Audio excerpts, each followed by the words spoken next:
हनुमान जी महाराज की जय। बोलो रामचंद्र भगवान की जय।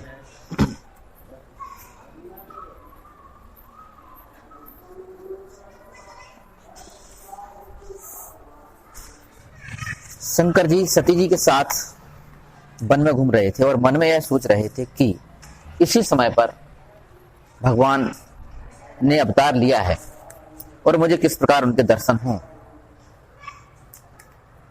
इस प्रकार शंकर जी अपनी पत्नी सती के साथ जा रहे थे और सोच रहे थे कि हृदय विचारत जात हर के ही विद दर्शन होई, गुप्त रूप अवतरे प्रभु गए जान सब कोई। हृदय विचारत जात हर, शंकर भगवान जा रहे थे और अपने हृदय में यह विचार कर रहे थे कि के ही विद दर्शन होई, किस प्रकार से भगवान के दर्शन हो। लेकिन मन में यह सोच रहे थे कि गुप्त रूप अवतरे प्रभु, भगवान राम ने गुप्त रूप से अवतार लिया है, अर्थात यह सिद्ध नहीं किया है कि भगवान श्री राम ने अवतार लिया है। भगवान का अवतार नहीं है ऐसा उन्होंने सिद्ध नहीं किया। गुप्त रूप अवतरे प्रभु गए जान सबको, यदि मैं उनसे मिलने जाता हूं तो सब लोग जान जाएंगे। राम शंकर उर अति क्षोभ सती न जानहि मरम सोई, राम तुलसी दर्शन लोभ मनु डर लोचनु लालुची। शंकर जी के मन में बहुत ही क्षोभ उत्पन्न हो रहा था। क्षोभ यानी उथल पुथल। शंकर उर अति क्षोभ, शंकर जी का मन जो है बड़ा विचलित हो रहा था कि मैं किस प्रकार भगवान से जाकर के मिलूं। और सती न जाने मरम सोई, लेकिन सती इस रहस्य को जानती नहीं थी। उनकी उथल पुथल को, शंकर जी के मन में होने वाली उथल पुथल को सती नहीं समझ पा रही थी। और शंकर जी का जो मन है वह उनके दर्शन के लिए लालची हुआ जा रहा था, लेकिन मन डर रहा था भेद के खुलने से।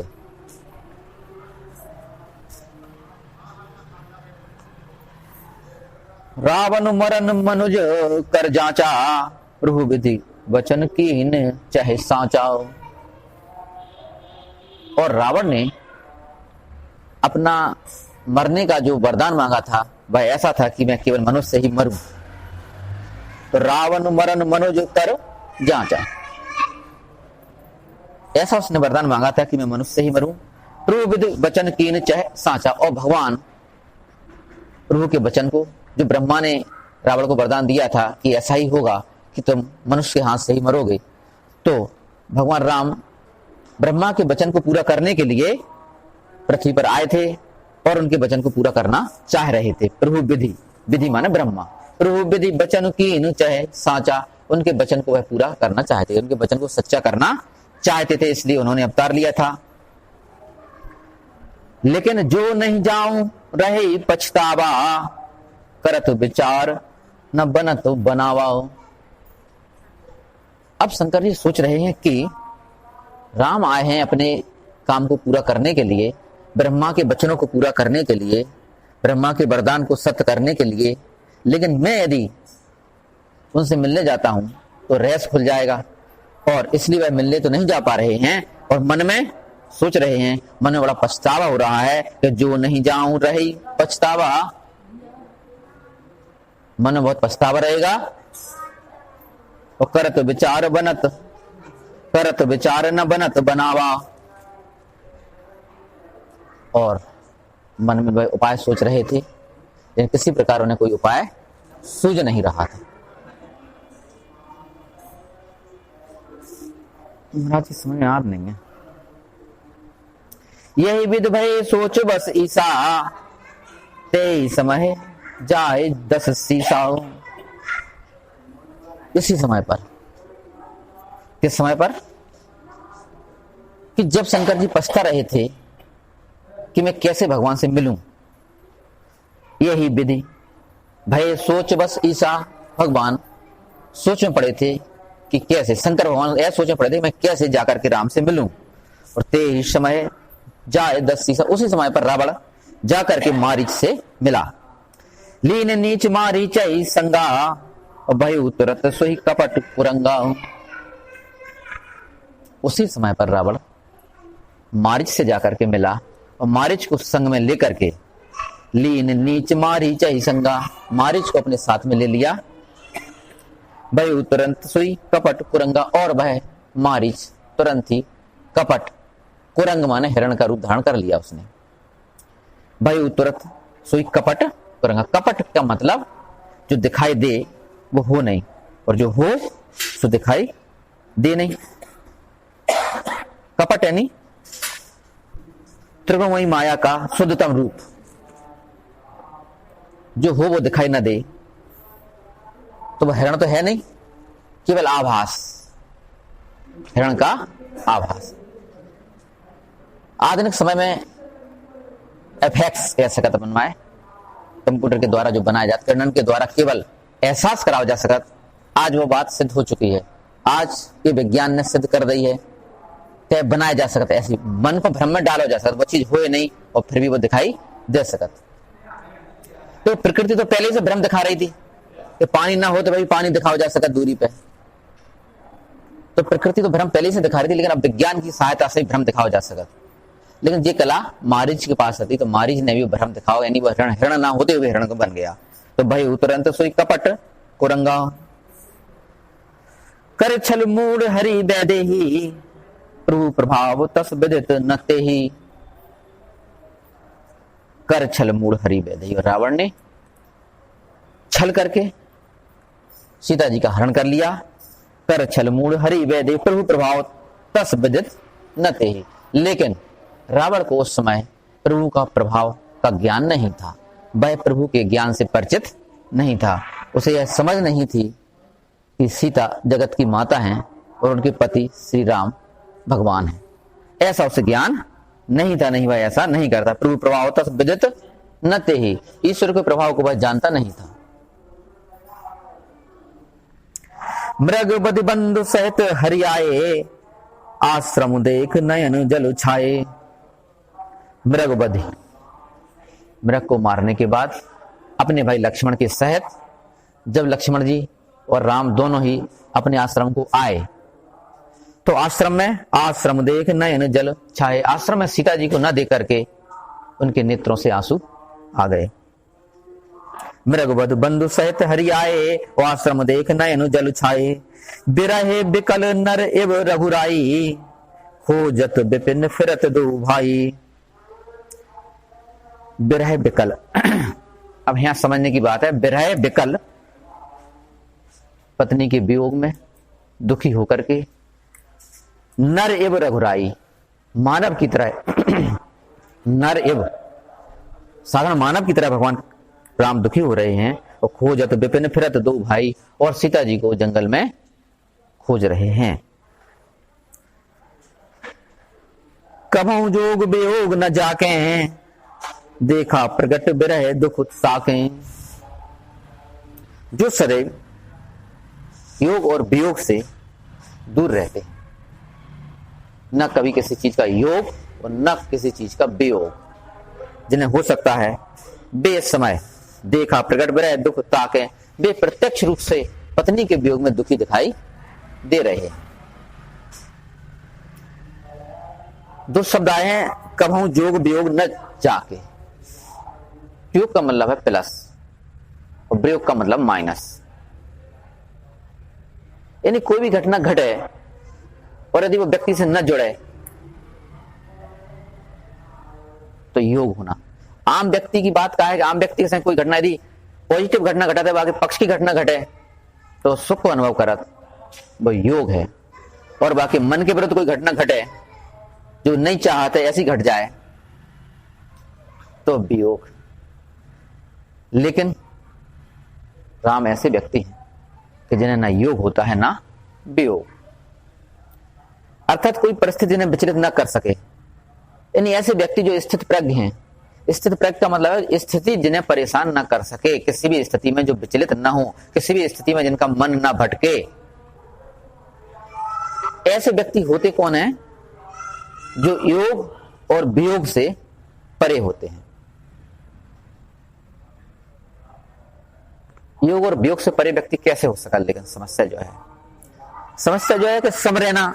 जब व्यक्ति के पास सुख आए तब सुख से नहीं जुड़ने, और दुख आए तो दुख से भी नहीं जुड़ने। लेकिन व्यक्ति के पास जब दुख आते तब तो वो संभव है कि न जुड़े। दुख में न जुड़ना सरल है। दुख में तो व्यक्ति अपने आप को अलग करके रख सकत, ताकि दुख से कोई जुड़न भी नहीं चाहत। जुड़त है वो बात अलग है, लेकिन मुख्य परीक्षा को समय पे जब सुख आए, सुख जरूर व्यक्ति भोगन चाहत। दुख को तो कोई भोगने नहीं चाहत, नहीं, सुख को सब भोगन चाहत। तो दुख से न जुड़ पा रहा हो तो कोई बात नहीं। दुख से न जुड़ना सरल है, उस समय अपने आप को अलग रखना, दुख से अलग रखना सरल है, लेकिन जब सुख आए और सुख से अलग रखना थोड़ा कठिन है। यदि प्रयोग शुरू करने हैं तो पहले दुख से करो, डायरेक्ट सुख से करो तो फेल हो जाओ। प्रयोग की शुरुआत दुख से करियो। जब दुख आए तब अपने आप को अलग रखने को प्रयास करो, और व्यक्ति के पास जब दुख आए तब वो अलग हो सकत बास है, ताकि बात जुड़न भी नहीं चाहते, बात मन की इच्छा भी रहती कि हमें जुड़ने नहीं है, ताकि बात समय पर आके मन में आते कि दुख और सुख दोनों ही काल्पनिक हैं।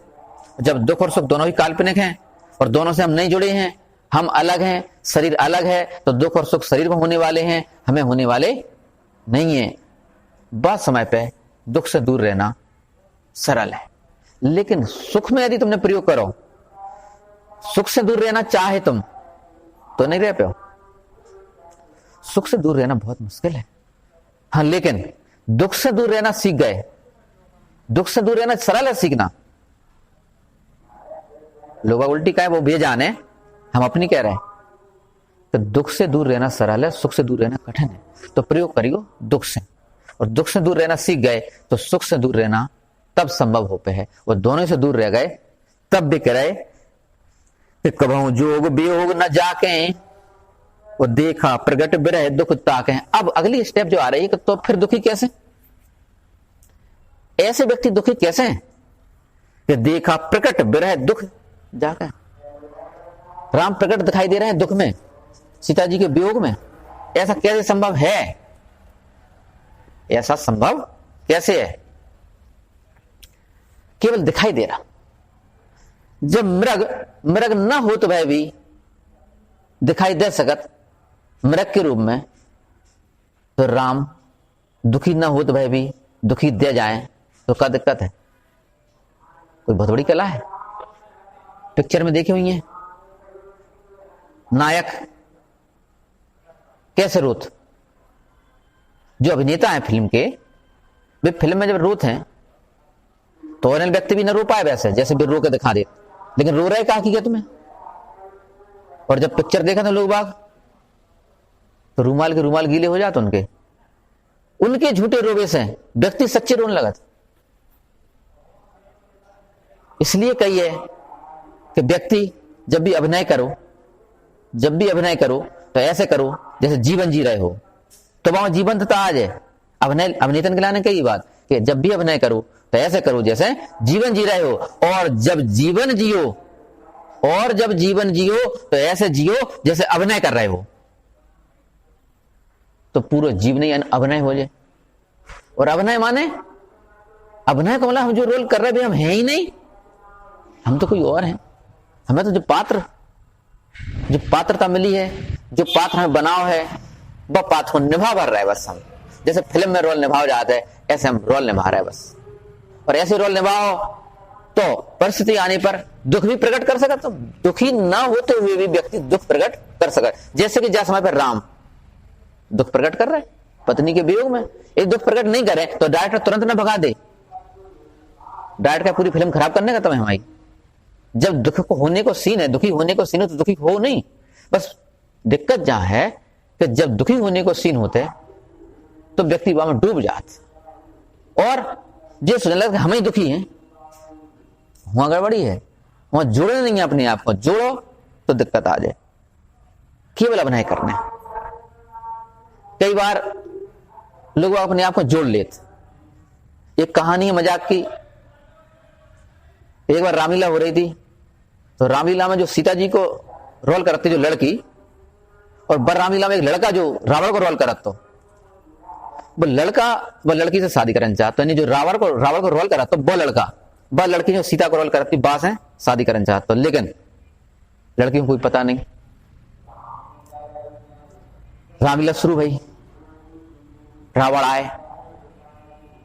जैसे ही रावण आए तो रामलीला माने ऐसे तो शादी कर नहीं सकत, रोल बा रावड़ी को मिलत तो कहानी कथे के बाने क्या करो कि धनुष उठाओ तोड़ दो। जो राम को तोड़ने तो रावण ने आके पहले तोड़ दो। और जनक से कह जनक बुलाओ अपनी पुत्री को बरमाला डालें।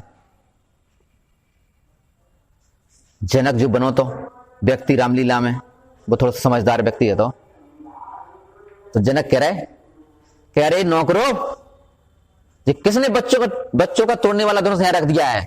जिस धनुष से बच्चे खेलते वह धनुष यहां किसने रखा? बोले इसको हटाओ, बोले असली धनुष ले आओ। पौधा डाली गई जल्दी, रावण को वहां से भगाओ धक्का देके, दूसरा रावण बनाओगे, असली धनुष रखोगे, तब रामलीला आगे चली। मतलब रामलीला से माने जोड़ दो रावण को अपने आप को, और यदि बाने अपने आप को जैसे जोड़ो तैसी रामलीला बेकार हो गई। बात समझने हैं कि यदि तुमने रामलीला से अपने आप को जोड़ो तो पूरी लीला खराब हो जाए। जोड़ने नहीं है, अपने आप को अलग रख सके लीला से, तब योग और वियोग से परे रह पाओ। और योग वियोग से परे नहीं रह पाए तो सुख और दुख भुगतने पड़े दोनों ही। यदि सुख भुगतने की लालसा है तो दुख खिलाने भी तैयार हो जाओ। सुख और दुख कोई अलग अलग नहीं है, एक ही सिक्का के दो पहलू हैं। इसलिए कही बात कि दोनों ही, जिन राम को दोनों ही नहीं होते हैं कि कभी योग वियोग न जाके, जो कभी योग और वियोग में पड़ता नहीं है, जैसे कभी सुख और दुख सता नहीं सकते हैं, तो देखा प्रकट में है दुख ताके, उनके मन में दुख कैसे देखा गया? तो जाको उत्तर कैसे देखा गया कि अभिनय कर रहे थे वे, केवल भी रोल कर रहे थे मात्र, तो वो दिखाई दे रहा हो तो लेकिन हटो नहीं। अति विचित्र रघुपति चरित्र जान ही परम सुजान, और जे मति मंद विमोह बस हृदय धरहि कछु आन। समझो बात को कि अति विचित्र रघुपति चरित्र, रामचंद्र जी का जो चरित्र है वह बड़ा ही विचित्र है। विचित्र का मतलब क्या है कि जो तुम देख रहे वो नहीं है, और जो तुम्हें दिखाई नहीं दे रहा वो है विचित्र। विचित्र सब सुनो ध्यान से, कि जो तुम्हें दिखाई दे रहा हो राम के चरित्र वो है ही नहीं, यानी राम तुम्हें दुखी दिखाई दे रहे हैं थोड़ी। इसलिए भी कह रहे हैं कि अति विचित्र रघुपति चरित्र जान ही परम सुजान। यह बात जो परम जानकार हैं केवल वे ही जान सकते हैं इस बात को। और जे मति मंद विमोह, जो कम बुद्धि वाले हैं और विमोह मोहित हैं इस संसार की माया से। जे मति बंद विमोह बस हृदय धरहि कछु आन, वे अपने हृदय में कुछ और ही सोचते हैं। क्या सोचते हैं? ऐसे कैसे भगवान, ऐसे कैसे राम, न कुछ पत्नी के वियोग में दुखी हो रहे। तो कैसे में व्यक्ति मति मंद हैं, विमोह हैं। विमोह का मतलब है उनके पास इतनी कम बुद्धि है कि उनकी जो बुद्धि है पर्दा के पार जा ही नहीं पा रही, नहीं सत्य को देख ही नहीं पा रही, नहीं उनकी बुद्धि तो ताकि मति मंद है, बुद्धि होने भी तो चाहिए इतनी। और वे कह रहे जो ज्ञानी है अति विचित्र रघुपति चरित्र जान ही परम सुजान, जो परम सुजान है वे ही उनके चरित्र को जान पाते हैं। जो मति मंद हैं वे उनके चरित्र को न जान करके अपने आप में दुखी होते रहते हैं। बोलो रामचंद्र भगवान की जय, बोलो हनुमान जी महाराज की जय।